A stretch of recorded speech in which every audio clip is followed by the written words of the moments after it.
लोकसभा अध्यक्ष या तो चंद्रा बाबू नायडू का हो या नीतीश कुमार जी का हो, तभी तक वो सुरक्षित हैं। वो सबको पता है मोदी योगी का क्या प्लान रहता है, विपक्ष को खत्म करना, पार्टियों को समाप्त कर देना।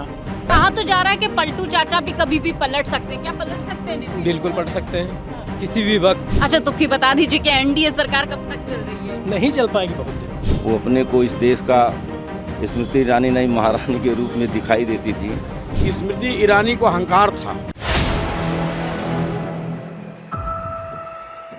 नमस्कार, मैं हयात अब्बास और आप देख रहे हैं 4 PM न्यूज़ नेटवर्क। और सीधा सवाल जनता के बीच, कब तक चलेगी एनडीए सरकार? नायडू नीतीश पे लोगों को कितना भरोसा? कैसे देख रहे हैं नायडू नीतीश को? देखिए, नीतीश नायडू फंस गए हैं और नरेंद्र मोदी जी के पास एक ऐसे व्यक्ति हैं जिनका नाम है अमित शाह। भारतीय जनता पार्टी कहती है कि ये चाणक्य हैं, लेकिन हम चाणक्य नहीं समझते हैं। वो अपने दोस्तों के पीठ में छुरा भोंकने वाले नेता हैं जिनका नाम है अमित शाह। अब वो दोस्तों के साथ दोस्ती करते हैं, फिर उसी के पीठ में छुरा भोंक देते हैं। वो चला देते हैं ऑपरेशन लोटस। ऑपरेशन लोटस चला करके आधे से अधिक तोड़ लेते हैं, अपनी पार्टी में मिला लेते हैं। लेकिन कहा तो ये भी जा रहा है कि नीतीश नायडू कब चले जाएं, छोड़ जाएं मोदी जी का साथ। देखिए, ऐसा बैसाखी से अब ऐसा है कि नीतीश कुमार जी को अभी ज़्यादा नहीं, साल भर मतलब 2 साल पहले घटनाक्रम अगर याद होगा तो उनके दल को तोड़ करके मिलाने जा रहे थे, लेकिन अंतिम में इंडिया गठबंधन के अंग हैं हमारे देश मतलब बिहार प्रदेश के बड़े नेता हैं तेजस्वी यादव जी, और लालू प्रसाद यादव जी के यहाँ जाके शरणागत हुए, तब जाकर के उनका जनता दल यू बचा, नहीं तो उनका दल उसी समय समाप्त हो गया होता। आज नीतीश जी और चंद्रा बाबू नायडू पूरे देश के सामने ये जो सरकार है उनको उनकी पत्नी तक को जेल भेजने का काम किया। चंद्रा बाबू नायडू की जो दुर्गत हुई, उन्होंने देश के सामने रोया है, कुछ बचा नहीं है।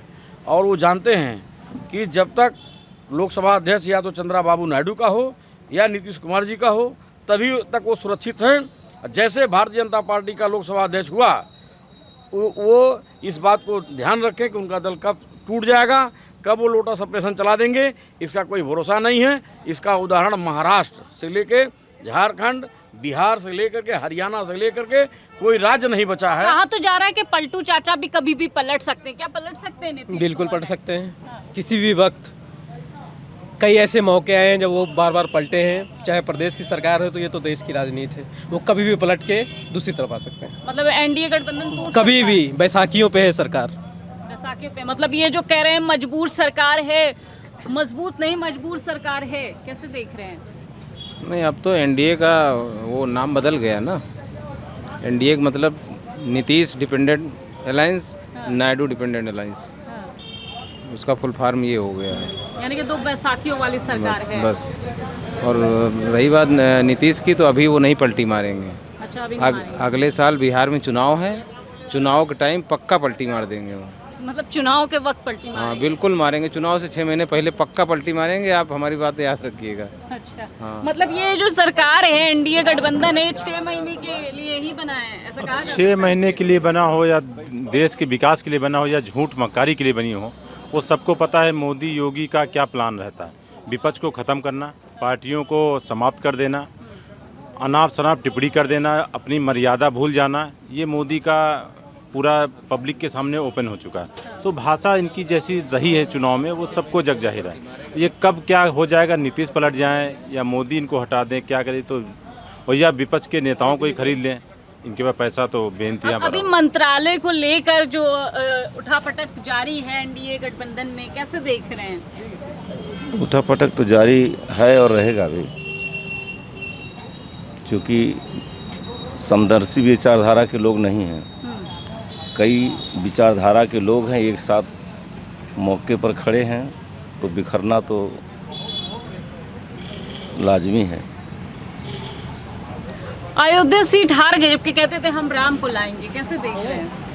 अयोध्या तो उनको हारना ही था, क्योंकि इतना ज़्यादा वहाँ लोगों ने उपद्रव किया, इतना ज़्यादा गरीब कमज़ोर तबके के लोगों का उन्होंने मकान तोड़ा, मज़ार तोड़े, वहाँ लोगों के जो है मंदिर तोड़े। इससे लोगों को काफ़ी नाराज़गी थी और उसका प्रतिफल रहा कि अयोध्या की सीट बुरी तरीके से हार गए। अब क्या लग रहा है? 400 पार का कल तक के नारा दे रहे थे, अब तो 300 भी क्रॉस नहीं कर वो पाए। तो आपके सबके सामने है, पूरी भारत की जनता के सामने है कि 400 की जगह पर कितना उन लोगों ने पाया जो है। उनको कैसे मालूम था कि हम 400 पार करेंगे? वो कौन से बड़े भविष्यवेत्ता हैं कि उनको मालूम था कि हम 400 से ज़्यादा सीट लाएंगे? और जो आया उस भारत की जनता के सामने है।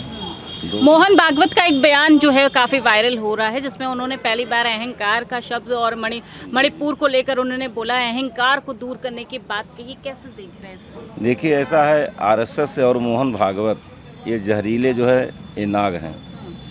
इनकी हमेशा भाषा जो है जहरीली ही निकली है। लेकिन अब तो देश मोदी जी को को लेकर देश को तोड़ने वाली भाषा हमेशा इनकी रही है। अगर ऐसे इन लोगों की भाषा निकली तो फिर भारत का ये लोग और विभाजन करना चाहते हैं। इसलिए इनका इस देश से सफाया होना बहुत ज़रूरी है। लेकिन अब तो मणिपुर पे ही बोल रहे हैं इतने वो टाइम मणिपुर से पे अब खामोश क्या बोलेंगे? जो है मणिपुर पर जब बोलना था, जब वहाँ पे लोगों के साथ अमानवीयता होती थी, वहाँ उन लोगों के साथ नंगा नाच हो रहा था, तब तो कोई बोला नहीं। और आज जब वहाँ हैं। लेकिन ऐसे समय पे क्यों बोले, क्या लगता है आपको? कैसे उनका कुछ उन लोगों का अपना होगा अंडरस्टूड। आज जब बोलना था तो नहीं बोले, और आज जब बोलना नहीं चाहिए तो आज बोल रहे हैं। इससे लगता है कि कुछ आरएसएस और बीजेपी के बीच में हो सकता है कुछ जो है मनभेद हो। कैसे देख रहे हैं? क्या लगता है एनडीए गठबंधन टूट जाएगा? ये तो वर्किंग आपके सामने चल रही है। हाँ। जो गठबंधन में आए हुए लोग हैं उनकी अपनी अलग शर्तें हैं और बीजेपी की अपनी अलग शर्तें हैं। तो मंत्रालय को लेकर अभी कितने दिन चलेगा? हाँ। वो लोग इतने क्रूर हैं, इतनी क्रूरता से चलाएंगे, ये लोग कैसे सहन करेंगे? आप बताइए। नहीं चल पाएगा बहुत दिन। मतलब नीतीश और नायडू पे कोई भरोसा नहीं है? नहीं, भरोसा क्यों नहीं है? जब एक आदमी क्रूरता भरा काम करेगा, क्रूरता से पेश आएगा, दूसरा आदमी कैसे कब तक साथ चलता रहेगा? कल तक तो नीतीश जो कह रहे थे ना कि हम नहीं जाएंगे पार्टी। कहना अलग चीज़ है। आप बताइए, हम लोग 3-4 लोग एक जगह रहते हैं, एक व्यक्ति तलवार लेके दौड़ाएगा तो कैसे एक जगह खड़े रहेंगे? आप बताइए। मतलब भारतीय जनता पार्टी के उनके कामों से ही नाराज होकर छोड़ेंगे? कौन सा काम? उनका कोई काम ही नहीं है। सिर्फ जुमलेबाजी करना, देश को तोड़ना, बर्बाद करना। एक काम आप बता दीजिए उनका। आप काम कह रही हैं, एक काम बताइए उनका। अच्छा, जो नायडू और नीतीश हैं, इन्हीं पे बैसाखी वाली सरकार कही जा रही है, मजबूर सरकार कही जा रही है। कब तक चलेगी मजबूर सरकार? नीतीश नायडू क्यों बात कर रही हैं? आप बीजेपी को बताइए ना, इनकी क्या वर्किंग है? अच्छा, तो फिर बता दीजिए कि एनडीए सरकार कब तक चल रही है? नहीं चल पाएगी बहुत दिन। कह तो रही नहीं हैं, चल पाएगी। थोड़े दिन के लिए है। अफवाहें, जुमलेबाजी थोड़े दिन चलती हैं। ज़मीन पे आपको काम करना पड़ेगा, रोजगार देना पड़ेगा, महंगाई कब करनी पड़ेगी, शिक्षा स्वास्थ्य की व्यवस्थाएं करनी पड़ेगी। वो भाई हमने तीसरी बार हमने शपथ ले ली। उनके एजेंडे में ऐसा कुछ है ही नहीं।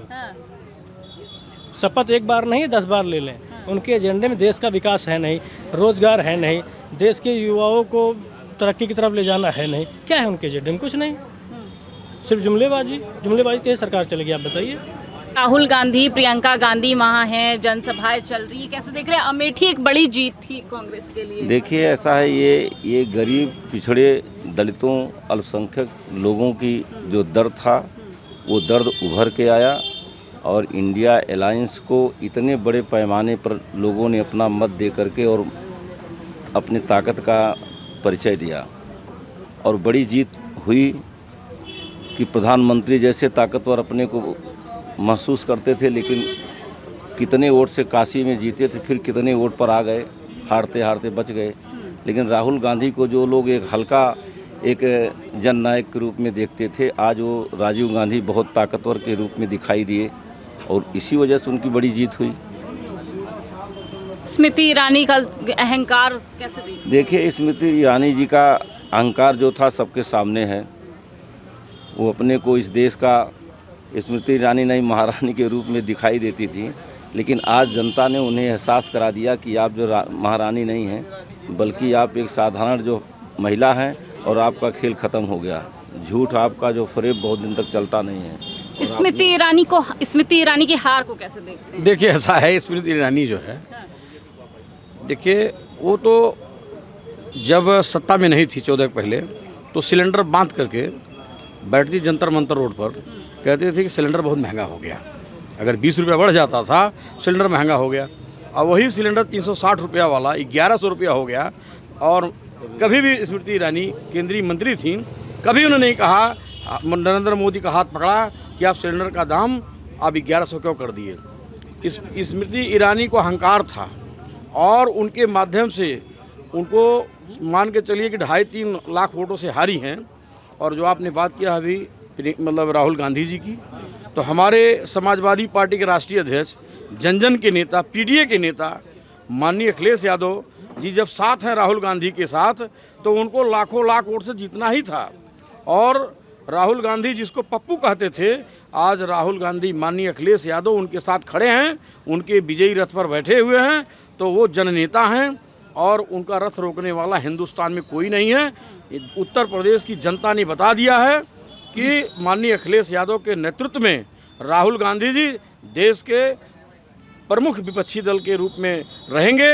अगर भारतीय जनता पार्टी एनडीए गठबंधन की सरकार अगर जन विरोधी कानून पास करेगी तो ईंट से ईंट बजाने का काम माननीय अखिलेश यादव दिल्ली की पार्लियामेंट में करने का काम करेंगे। कैसे देख रहे हैं नीतीश और नायडू को इस बार? देखिए, नीतीश और नायडू हमेशा से एनडीए के अभिन्न घटक रहे हैं, लेकिन जो उनकी प्रकृति जो है, जो उनकी नेचर है, जो उनका मोडस ऑफ ऑपरेंडी है, वो आप ये समझिए कि क्या नाम है, वो कभी भी इस सरकार से अलग हट सकते हैं। अगर आप नरेंद्र मोदी जी की तीसरी सरकार को देखें तो नरेंद्र मोदी जी की ये सरकार जो है ये कमज़ोर सरकार है, ये अल्पमत की सरकार है। अगर भाजपा की हम बात करें, एनडीए एज ए होल तो बहुमत में है, लेकिन नरेंद्र मोदी अल्पमत में है। तो अल्पमत की सरकारों को गिराने में चंद्रबाबू नायडू की पूर्व में भूमिका रही, अटल जी की 13 महीने की सरकार गिराने में इन्हीं की मुख्य भूमिका थी। तो जब क्योंकि ये लोग राजनीतिक महत्वाकांक्षा से बहुत ज़्यादा भरे हुए लोग हैं, जब इनकी राजनीतिक महत्वाकांक्षा पूरी होती नज़र नहीं आएगी तो ये सरकारें गिरेंगी। और कहीं ना कहीं अगर आप देखें विपक्ष में बैठे राहुल गांधी के कांग्रेस पार्टी के लोगों को, तो उन्होंने सरकार बनाने में कोई कयास नहीं लगाई, कोई जल्दबाजी नहीं की, कहीं ऐसा कोई उठापटक नहीं किया जो ऑपरेशन लोटस बीजेपी करती रहती है कि सांसदों को खरीद के, विधायकों को खरीद के नई सरकारों का गठन करना, अस्थायी सरकारों को गिराना। तो नरेंद्र मोदी जी ने जो पूर्व में ऐसी हरकतें की हैं, अस्थायी सरकारों को, तमाम मध्य प्रदेश की बात ले लीजिए, गोवा की बात ले लीजिए, बनती सरकारों को गिराया है, तो इन लोगों की भी सरकारें गिरेंगी और बहुत जल्दी गिरेंगी। ये तो कह रहे हैं, आप कह रहे सरकार गिर जाएगी, लेकिन एक तरफ मोदी जी कह रहे हैं और एनडीए जो गठबंधन है वो कह रहा है सब कुछ ठीक है, सब कुछ ठीक है, जबकि मंत्रालयों को लेकर भी काफ़ी उठापटक जारी है। कैसे देख रहे हैं? देखिए, अभी आप बहुत पीछे मत जाइए, एक हफ्ता पहले, 10 दिन पहले जाइए। आप जैसे तमाम मीडिया के लोगों ने बताया था कि ये 401 सीट ला रहे हैं, 395 सीट ला रहे हैं, 510 सीटें ला रहे हैं, वो खुद ये 400 तो हाँ, तो क्या नाम है, ऐसे ही लोग ये अफवाह भी उड़ा रहे हैं कि सरकार अस्थाई है। सरकार बिल्कुल भी अस्थाई नहीं है। इसका बयान मोदी जी का चेहरा करता है। मोदी जी का उतरा हुआ चेहरा आप देखिए कि सरकार बनाने के बाद उनके चेहरे पे कोई रौनक नहीं है, और राहुल गांधी का चेहरा देखिए, विपक्ष में आने के बाद भी एक जीत की खुशी है। तो ये चीज़ें आपको खुद देखनी चाहिए। तो लोकसभा चुनाव तो खत्म हो गए हैं, लेकिन उठापटक जारी है। क्या कुछ लोगों के बीच चल रहा है एनडीए वर्सेस इंडिया को लेकर, अभी भी चर्चाएं तेज है, क्योंकि कभी भी एनडीए सरकार गिर सकती है, क्योंकि बैसाखी वाली सरकार कहा जा रहा है, मजबूर सरकार कहा जा रहा है। फिलहाल तमाम अपडेट के लिए 4 PM देखते हैं। कैमरा पर्सन सत्यनारायण के साथ मैं हयात अब्बास।